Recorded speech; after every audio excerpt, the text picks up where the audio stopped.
is Flaws of Sports TV, and this is my first reaction video. And in this video, we're gonna be reacting to all the celebrities' predictions to the Terrence Crawford Errol Spence situation. Let's see if it's something logical or something irrational. Well, let's start off. In the video come from the Boxer Club YouTube channel.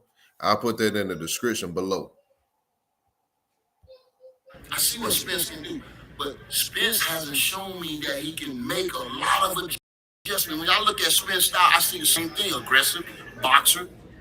But I ain't never seen him boxing going back. I ain't never seen him use his counter punching ability. I believe Crawford has ability to do more things in the ring. Hello, fight fans, and welcome to another exciting video. Unbeaten welterweight champions Errol Spence Jr. versus Terrence Crawford is a fight that most boxing fans are thrilled about. The Spence versus Crawford fight will be shown on pay-per-view on PBC, either on Showtime or Fox. With the Crawford-Spence fight taking place in October, it'll give IBF, WBA, WBC 147-pound champion Let's see if they give real reasons or they just being biased. Grueling 10-round knockout victory over WBA champion Dennis Ugas on April Mike Tyson 16th. said he only watched Errol Spence highlights, in that fight, which ain't good enough to judge the fight. Before wearing down the Cuban fighter and stopping him due to an eye injury he had suffered. Crawford has had it easy lately, breezing through the washed gatekeepers Sean Porter, Kell Brook, Egid Kabalaskas, Amir Khan, Jose Benavidez Jr., and Jeff Horn. Crawford did not start off slow. That's what Bose is saying. Start off slow. Spence is going, man. You know, Spence is a good fighter. He's going straight to you, and he's going to wear you down and he's going to get. Now, Crawford better start off fast or box and move, and you can't stay in front of Spence. Spence will break you down. So he got to box and move and angles. He got to use angles. Although Crawford has stayed unbeaten through his 14-year professional career, he's not been matched particularly tough by his promoters at top rank. The lackluster matchmaking for Crawford has held him back from becoming the superstar that he otherwise should be at this late stage in his career. Crawford hasn't fought a solid welterweight since moving up in weight in 2018. So it's hard to guess how he'll do being matched against his first upper-tier 147-pound fighter in Errol Spence Jr. Errol Spence Jr. and Terrence Crawford are closing in on a deal for an undisputed welterweight championship fight in October in Las Vegas. Sources tell ESPN. Hello. ESPN. Spence looked sensational in his last fight. He looked smart. He looked good. His punches were good. His power is there. So it's a tough fight, man. But I lean towards Crawford. Spence Crawford is many years overdue fight, but better late than never. If Spence wins, he likely won't be given full credit for the victory due to Crawford's advancing age, and because he hasn't looked overly sharp in his last 3 contests. The fans should be interested in seeing it because it's now or never for Errol and Crawford. With the 24-year-old Jaron Boots Ennis emerging as potentially the replacement for these two champions, they must fight now before they get beaten by him. Ennis is arguably a younger, stronger, bigger version of Crawford, and he would be a nightmare for both of these guys to fight. Both Spence and Crawford will be moving up to 154 after their fight this year, as they want to expand their horizons. You can argue that the emergence of Boots Ennis is the valid reason for these two champions choosing to move up to 154. That's the a one fact. fight I want to see, Boots and Crawford, after this fight. Let's make it happen. Yeah. I love it. Do you love it? Yeah, I love it. What's your prediction for that fight? Oh, easy one. Sean Porter rates Errol Spence Jr. and Terrence Crawford's power highly. He feels that Spence has the type of thudding power that wears you down slowly because of the brutal force of the shots. What makes Spence's power even more lethal is that he has a high punch output to go with it. And he won't stop throwing. Getting hit by the heavy-handed Spence repeatedly throughout a fight is hard for any fighter, including Crawford. For his part, Porter sees Crawford as having whip-like power on his punches that snap your head back. Terrence Crawford versus Errol Spence will be an explosion. I can guarantee it. Because, again, going back to the mentality, Errol likes to be a commander-in-chief, likes to control the ring, likes to do what he wants to do. Against me, he chose to try to beat me at my own game. He ain't tried to, Terrence, he did. I'm coming in the ring. This is what I'm going to do. Stop me. Spence is more of a thud and is going to wear you down. And Spence obviously has that punch where he can connect and you're out, said Sean Porter to KO. Artist Sports when asked about Errol Spence versus Terrence Crawford. It might prove difficult for Spence to land his hard shots against Crawford because he's defensive skilled. and will be on his bike to keep from getting hit. Skip the ads. This move is really going to be great for us. Probably not. Promoter Eddie Hearn believes the trilogy match between 40-year-old Gennady Golovkin and the recently Canelo Alvarez is a bigger fight than the welterweight undisputed match between Errol Spence Jr. versus Terence Crawford when it comes to casual boxing fans. Hearn says Canelo Golovkin 3 is a far bigger match than Spence Crawford in terms of commercial revenue, pay-per-view, viewership, closed circuit, and closed circuit.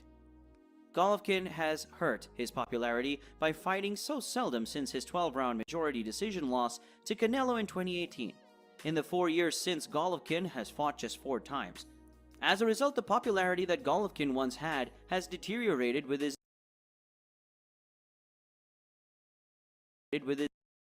inactivity, and fans see him as only interested in a cash-out fight against Canelo. As for Canelo, he's coming off a one-sided loss to Dmitry Bivol on May 7th, and he's looking less than courageous by choosing not to try and avenge the loss. Canelo had told the fans I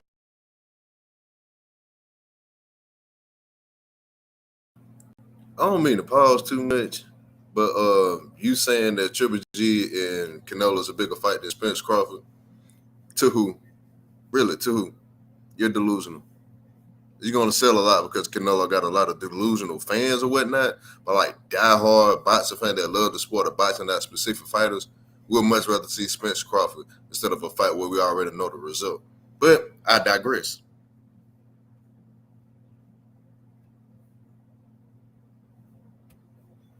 after his loss that he would fight Bivol in a rematch, but instead he's chosen to fight 40-year-old Golovkin, which makes him look weak in their eyes.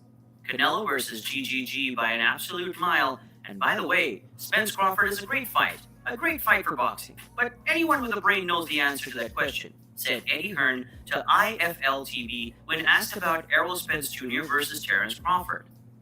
Terence Bud Crawford is putting undisputed junior middleweight champion Jermell Charlo on the notice that he's coming for him as soon as he beats Errol Spence Jr.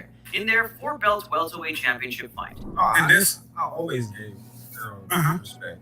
You know, I never, try to, down talk his talent, his skills in any way, shape, form, or fashion. Crawford is moving up to 154 right away after he captures the undisputed titles at 147. And his immediate goal is to knock Charlo off his throne at the top of the hill. Unfortunately, we don't know if Jermell will still be the undisputed champion at junior middleweight. He's got 90 days to decide whether he's going to defend against his WBO mandatory challenger, Tim Tszyu. If Charlo chooses... By the way, giving him 90 days to choose whether he's going to fight his mandatory or not is complete bullshit because Canelo ain't defending his titles in a fucking year. The way that's okay, I won't understand. But if you know, you know. If Canelo would have went undisputed in 154, I bet you they wouldn't have gave him 90 days to satisfy his mandatory. But you know how that shit go in boxing. They pick and choose they type of people that they want to give those type of mandates to. But I digress. Chooses not to fight Tszyu, he's going to need to vacate his WBO belt or else it'll be stripped from him. Having said that, we don't know if Jermell will stay at 154 for another fight. His brother Jermell Charlo said he's going to move up to 160 while he goes to 168. If Jermell can't take the heat with Crawford, Sebastian Fundora, and Tim Tszyu coming after him in his next fight. He What's can up, always Queen? I'm vacate trying to and figure avoid it out. a potentially Trial and unpleasant error. situation with him losing his titles inside the ring. I'm going to do a I regular meant what I live later. said. Once I beat Spence, if Charlo doesn't move up, I'm coming See, I for him, hit the said like Terence button. Crawford to the Porter Wave podcast. It's going to get better every time I do I it. meant what I said. Once I beat Spence, if Charlo don't move up, I'm coming for him. I didn't see the Jermell What versus up? Brian Castano fight, but I heard he won by a 10th round knockout. Congratulations to Charlo, but he's on my hit list. I got 2 people on my hit list, Jermell and Spence. Spence is first. I mean, I don't know where Crawford's head is. To fight at that level at Spence. Not to mean to pause too much, but to be fair, when you hear Bob Arum speak, you got to take everything with a grain of salt. He's been sued by Terence Crawford, and Bob got his own agenda. He 93 and no better. He say all the stuff he say for a reason. So take what he say with a grain of salt. Part of it might be true, and part of it might be hate too. So remember that when you hear Bob Aaron speak about people that don't fight for him anymore. It's just like him speaking on Florida, somebody else that have left him before. It might be a lot of softer shit going on with him because he mad because he getting sued and Bud ain't fucking with him no more. So of course he's gonna flip the script and pick the other guy.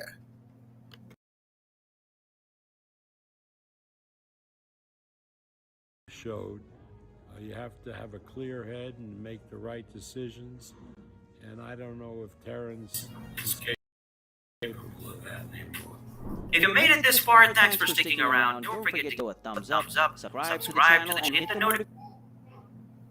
That was all in the video, but I agree with the mental part because we all know that Terrence can get emotional at times, and with his ego, how I put it, with him having too much dog be his downfall in the fight with Errol Spence Jr., somebody that stays consistent and always on the game plan 24/7. I hate when people like Antonio Tarver be like, oh, Errol Spence doesn't adjust, he don't do this, he don't do that. If you can't make him adjust, why would you do it just to fucking do it? It don't make sense. Now I could see if you be like, oh, he made him do this, he made him do no, the fuck he did. He didn't. But it's gonna be off for this one. I really did it live because I'm not gonna pay to pre-record on this motherfucking and upload it. So I'm gonna start a regular live where I'm gonna open up the panel. Y'all open to come up if you want to. But for this video, I'm out.